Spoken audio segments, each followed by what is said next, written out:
வணக்கம். இந்த வீடியோவில் சற்று முன் 20% டிஏடிஆர் உயர்வு, அரசு ஊழியர்கள் ஓய்வூதியர்களுக்கு முக்கியமான அறிவிப்பு வெளியான தகவல் சார்ந்து விவரத்தை பார்ப்போம். இந்த வீடியோவை தொடர்ந்து பார்க்குறதுக்கு முன்னாடி நம்ம சேனலை இதுவரைக்கும் சப்ஸ்கிரைப் பண்ணாதவங்க சப்ஸ்கிரைப் பண்ணிக்கோங்க. மேற்கு வங்க அரசின் 2026-27 நிதிநிலை அறிக்கை மாநில அரசு ஊழியர்கள் மற்றும் ஓய்வூதியர்களுக்கு மிகுந்த மகிழ்ச்சியினை ஏற்படுத்தும் முக்கிய அறிவிப்புடன் தாக்கல் செய்யப்பட்டிருப்பதாக தெரிவிக்கப்பட்டுள்ளது. இந்த பட்ஜெட்டின் முக்கிய அம்சமாக அரசு ஊழியர்களுக்கான அகவிலைப்படி மற்றும் ஓய்வூதியர்களுக்கான அகவிலைப்படி நிவாரணம் 18%லிருந்து 38% உயர்த்தப்பட்டிருப்பதாக அறிவிக்கப்பட்டிருக்கிறது.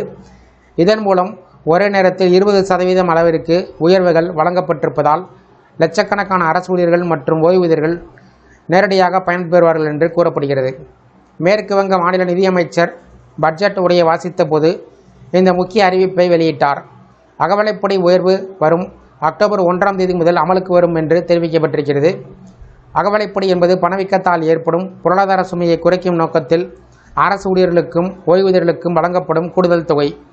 இது ஊழியரின் அடிப்படை சம்பளத்தை அடிப்படையாக கொண்டு சதவீத கணக்கில் வழங்கப்படுகிறது. பொதுவாக ஆண்டுக்கு 2 முறை அகவிலைப்படி திருத்தம் செய்யப்படும். தற்போது அறிவிக்கப்பட்டுள்ள 20% அகவிலைப்படி உயர்வு சமீப காலத்தில் மாநில அளவில் வழங்கப்பட்ட மிகப்பெரிய உயர்வில் ஒன்றாக கருதப்படுகிறது. உதாரணமாக, ஒரு அரசு ஊழியர் மாதம் 40,000 ரூபாய் அடிப்படை ஊதியம் பெற்றால் 20% உயர்வின் மூலம் மாதந்தோறும் கூடுதலாக 8,000 ரூபாய் பெற முடியும். இதனால் 6 மாதங்களுக்கு 48,000 ரூபாயும் ஓராண்டுக்கு சுமார் 96,000 ரூபாயும் கூடுதலாக வருமானம் கிடைக்கும். இதேபோல் ஓய்வூதியர்களுக்கும் அவர்களின் ஓய்வூதிய அடிப்படையில் அகவிலைப்படி நிவாரணம் அதிகரிக்கப்படுவதால் அவர்களின் மாதாந்திர வருமானம் உயரும்.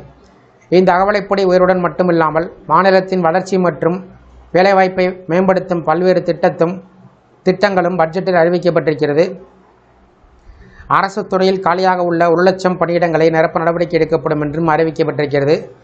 நீண்ட காலமாக காலியாக உள்ள பணியிடங்கள் நிரப்பப்படுவதன் மூலம் இளைஞர்களுக்கு புதிய வேலைவாய்ப்புகள் உருவாகும் என்று எதிர்பார்க்கப்படுகிறது. மேலும் அரசு பணியிடங்களில் பெண்களின் பங்கேற்பை அதிகரிக்கும் நோக்கத்தில் மகளிருக்கு 33% இடஒதுக்கீடு வழங்கப்படும் என்று அறிவிக்கப்பட்டிருக்கிறது.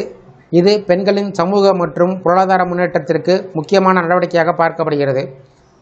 அதேபோல் மாநில காவல்துறையில் காலியாக உள்ள 20,000 பணியிடங்களும் விரைவில் நிரப்பப்படும் என்றும் அறிவிக்கப்பட்டிருக்கிறது. இதன் மூலம் சட்டம் மற்றும் ஒழுங்கு பராமரிப்புடன் வேலைவாய்ப்பும் அதிகரிக்கும்.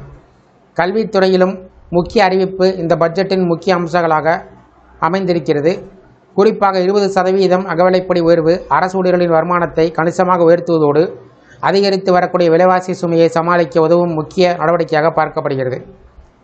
இந்த வீடியோ குறித்த உங்களுடைய கருத்துக்களை கமெண்ட் செக்ஷனில் கமெண்ட் பண்ணுங்கள். இந்த வீடியோ பிடிச்சிருந்தா வீடியோக்கு ஒரு லைக் பண்ணுங்கள். இந்த வீடியோவை உங்களுடைய நண்பர்கள் மற்றும் உறவினர்களுக்கும் ஷேர் பண்ணுங்கள். நன்றி.